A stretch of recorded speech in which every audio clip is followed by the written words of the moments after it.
यहां कौन अमर होके आया है सर?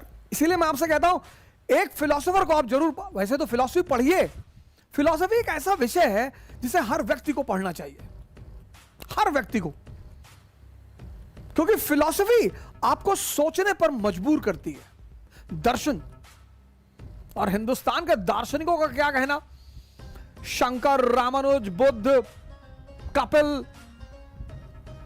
राधा कृष्णन की एक किताब है द इंडियन फिलॉसफी, कभी मौका मिले तो जरूर पढ़ें।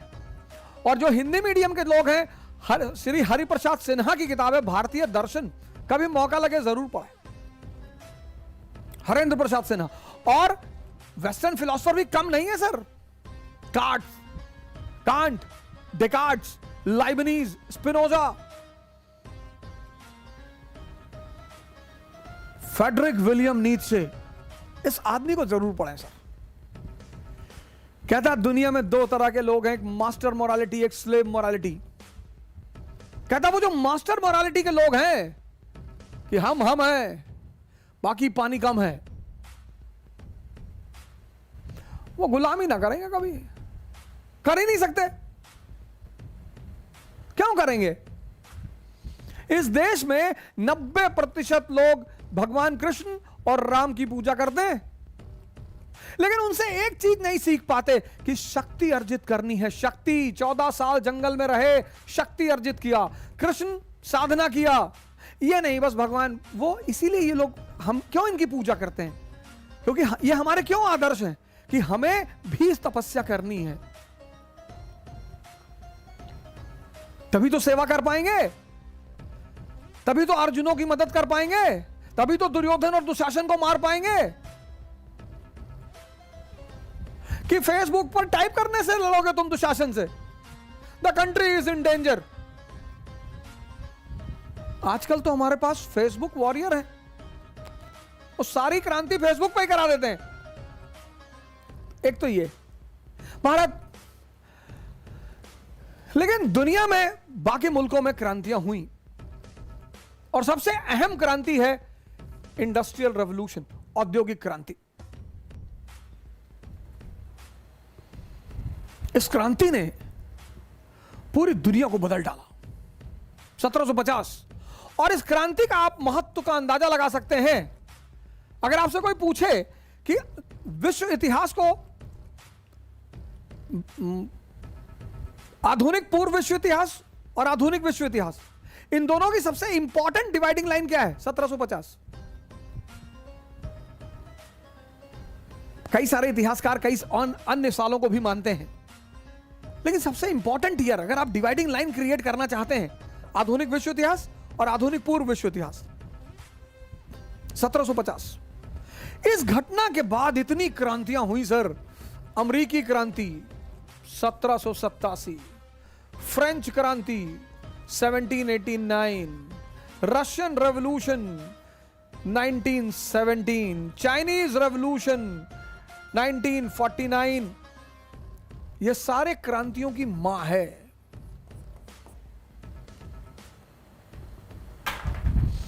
ये जो क्रांति है ना, औद्योगिक क्रांति, ये सारे क्रांतियों की मां है। अमेरिकन रेवोल्यूशन देखो सब 1750 के बाद। 1750 के पहले एक रेवोल्यूशन है, उसको ग्लोरियस रेवोल्यूशन कहा जाता है, 1688 का, वो एक दूसरा मुद्दा है। लेकिन इसके बाद दुनिया में क्रांतियों का दौर,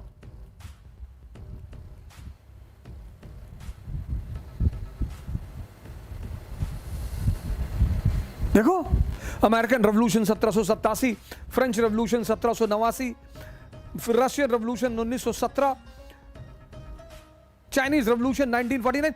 तो क्यों तो पहले तो मैं आपको बताऊंगा क्रांति का मतलब क्या होता है। क्रांति, रेवोल्यूशन,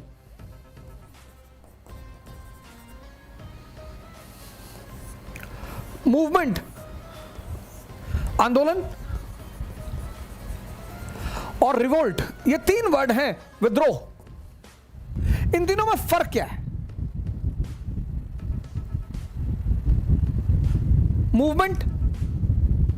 मूवमेंट में जो एग्जिस्टिंग ऑर्डर होता है जो स्थापित व्यवस्था होती है, एग्जिस्टिंग ऑर्डर, एग्जिस्टिंग मूवमेंट में जो एग्जिस्टिंग ऑर्डर होता है उसमें सिर्फ रिफॉर्म की मांग होती है बस।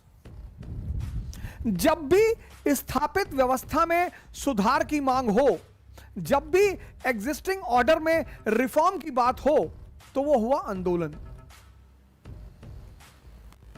आप कहोगे एग्जाम्पल, वर्ण व्यवस्था, 6ठी शताब्दी का धार्मिक आंदोलन, 6th सेंचुरी का रिलीजियस मूवमेंट, बुद्धा, महावीरा। ये वर्ण व्यवस्था के अंत की बात नहीं कहते, ये नहीं कहते वर्ण व्यवस्था खत्म कर दो, नहीं, ये कहते हैं कि वर्ण व्यवस्था में सुधार कर दो।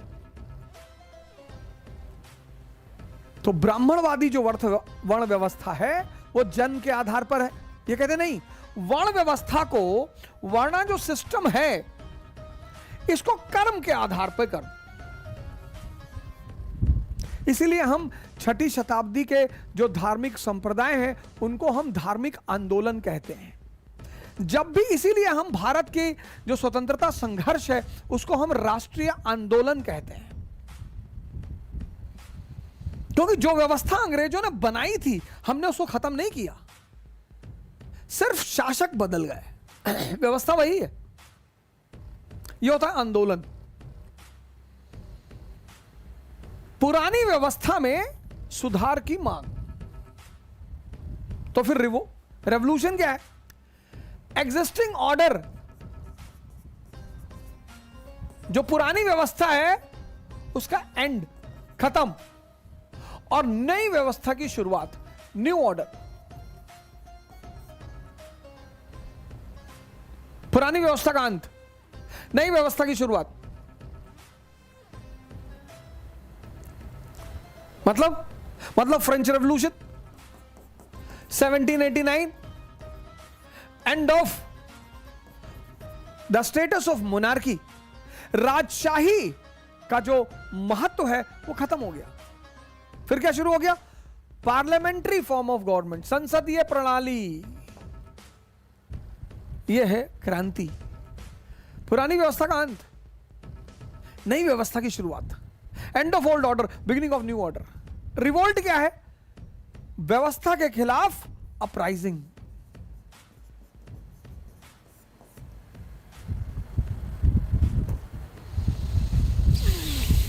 किसी व्यवस्था से असंतुष्ट होकर उसके खिलाफ खड़े हो जाना। लेकिन आपके पास उसको रिप्लेस करके नई व्यवस्था का कोई प्रारूप नहीं है। जैसे 1857 में विद्रोह हुआ, तो विद्रोह तो किया इन्होंने, कंपनी को, सत्ता को उखाड़ने की कोशिश की, लेकिन इनके पास कोई नया विकल्प नहीं था। ये वही पुरानी सड़ी गली परंपरा जो चली आ रही थी, जो मर चुकी थी, उसको फिर से जिंदा कर, ये मुर्दों को फिर जिंदा करना चाहते थे, वो होता ही नहीं।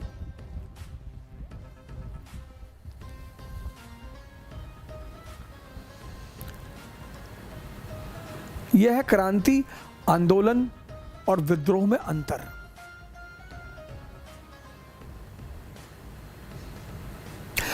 अब सवाल यह है, इससे पहले कि मैं औद्योगिक क्रांति की कहानी शुरू करूं, मैं आप सबसे यह कहूंगा, निवेदन करूंगा कि आप अपने जीवन में भी क्रांति की शुरुआत करें।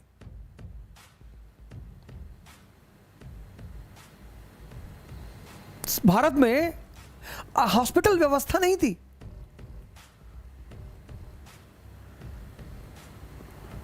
भारत में हॉस्पिटल व्यवस्था नहीं थी। हॉस्पिटल,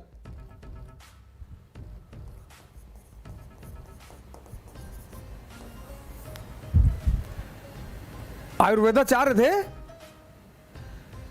डॉक्टर्स थे, और भारत का जो सिद्धांत है, ये जो मैं आपसे कह रहा हूं, व्यक्तिक क्रांति, इंडिविजुअल रेवोल्यूशन,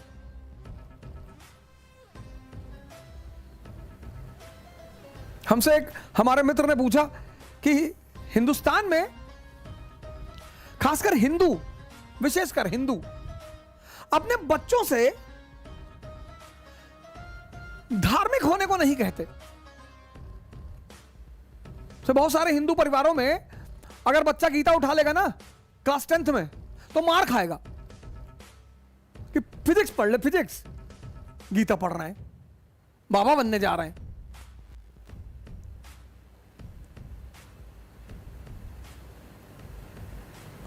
हमारे बहुत सारे लोगों के साथ हुआ होगा ये, हिंदू परिवारों में,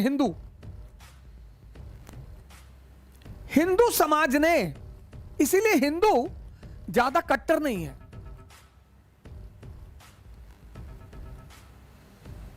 हिंदू समाज में किसी बच्चे को कि गीता पढ़ाई नहीं जाती, अपवाद होंगे, अपवाद कोई पढ़ाता हो अलग बात है, हिंदू कट्टर नहीं है। ये सबसे मुख्य वजह है कि हिंदू कट्टर नहीं है। और सर बच्चे को गीता पढ़ाने से फायदा ही क्या, वो एनसीईआरटी पढ़ ले यही बहुत बड़ी बात है, वो न्यूटन का पहला नियम समझ ले यही बहुत है, कुरान, गीता,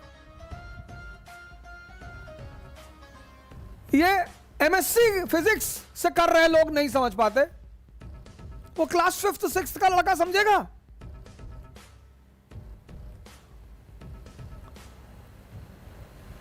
मैंने बड़े धार्मिक संप्रदायों में देखा बच्चों को धर्म ग्रंथ पढ़ाते हैं।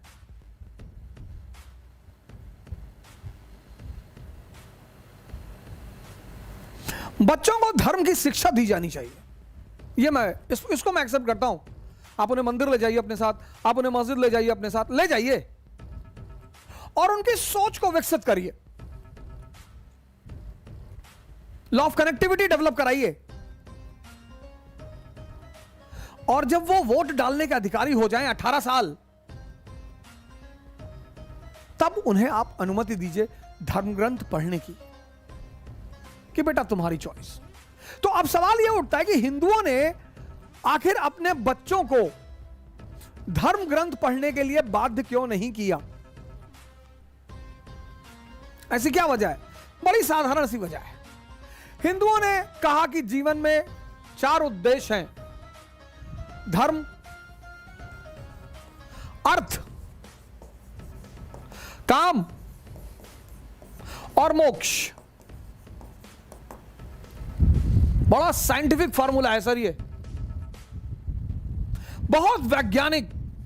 इसीलिए हिंदू अपने बच्चों को कभी नहीं कहते बचपन में कि धार्मिक ग्रंथ पढ़ लो, कहते ही नहीं वो। इसका मतलब हिंदू धार्मिक है? बिल्कुल नहीं। पहला उद्देश्य कहते हैं जीवन का धर्म। धर्म मतलब शिक्षा, एजुकेशन। और मैंने कहा आपसे शिक्षा का मुख्य उद्देश्य सिर्फ एक है, दिमाग को जिंदा करना। आपका दिमाग जिंदा हो जाए, आप डॉक्टर बनिए, आप इंजीनियर बनिए, आप आईएएस बनिए, आप साइंटिस्ट बनिए, आप एंटरप्रेन्योर बनिए, आपको जो मन में आए बनिए। लेकिन शिक्षा नौकरी कराने के लिए नहीं है, शिक्षा नौकर बनाने के लिए नहीं है। शिक्षा का उद्देश्य है दिमाग को जिंदा करना। और जब आप दिमाग जिंदा हो जाएगा तब आप पैसा कमाइए, अर्थ, मनी, खूब पैसा कमाइए, टारगेट सेट करिए, 1 लाख करोड़, 2 लाख करोड़। इस देश में बहुत लोग आपको मिलेंगे डायलॉग मारते हुए कि अरे पैसा तो भैया बदमाशों के पास भी है, और पैसा तो भैया नाचने वाले भी कमाती है भैया, और पैसा है क्या भैया, हाथ का मैल है, दिखा निकाल के दिखा।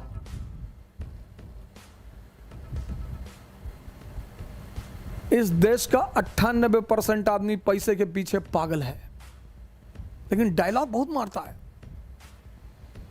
पैसा जरूर कमाइए सर, 1 लाख करोड़ से नीचे तो गोल सेट ही मत करिए।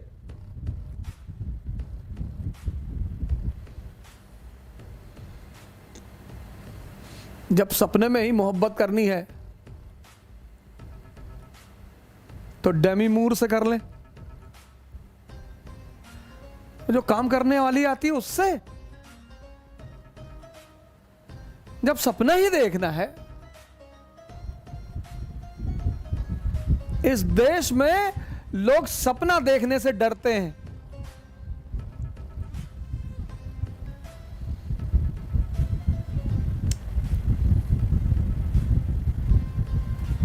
एक साहब ने एक बार हमसे क्लास में पूछा कि स्त्रियों को इतनी इज्जत क्यों दी जाती है, स्त्रियां ऐसा क्या है जो इतनी उनको इज्जत समाज में दी जाती है। मैंने कहा सर वो महारानी पैदा ही होती हैं, और राजकुमारियां पैदा ही होती हैं, वो तो रिप्रेजेंटेटिव है भगवान की धरती पर। बोले कैसे? मैंने कहा स्त्री चाहे जिस घर की हो, चाहे वो रिक्शा वाले की घर की हो, चाहे आईएएस के घर की हो, चाहे प्रधानमंत्री के घर की हो, वो हमेशा कहती है मेरे सपनों का राजकुमार।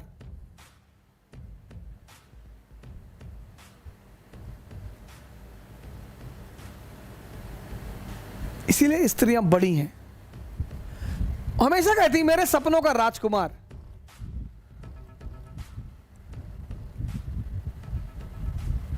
लड़के तो किसी को भी सपने में देख लेते हैं, स्टेटस ही खराब है इनका।